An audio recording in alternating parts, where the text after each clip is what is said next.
siddeed jir muddo 3 bilood gudaheed ah ku dhameeyay quraanka kariimka. intaan u gudagalin sheekadan haddii ay tahay markii kugu horeysay oo aad na soo booqato fadlan nagu soo biir mahadsanid. wiil yar oo 8 jir ah laguna magacaabo Cabdullaahi Alfahim ayaa quraanka oo dhan ku xafiday kuna dhameeyay muddo 105 maalmood ah oo u dhiganta 3 bilood iyo bar. wiilkan yar ayaa la filayaa in uu ka qayb qaato tartanka caalamiga ah ee quraanka kariimka oo la qabanayo sanadka soo socda ee 2024.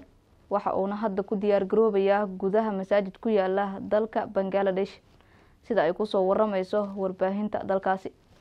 Fahim waxa uu quraanka kariimka ah ku bartay dugsiga Hadiyatun Nuur ee ku yaala dalka Bangladesh. waxa uuna rajaynayaa in uu noqdo caalim ku xeel dheer diinta Islaamka. aabihi waa imaam masaajida oo laga yaqaano guud ahaan dalka Bangladesh. macallinkii waxbaray Cabdullaahi Alfahim waxa uu sheegay in wiilkan yar ee Alfahim uu quraanka ku dhameeyay muddo 3 bilood iyo bar ah.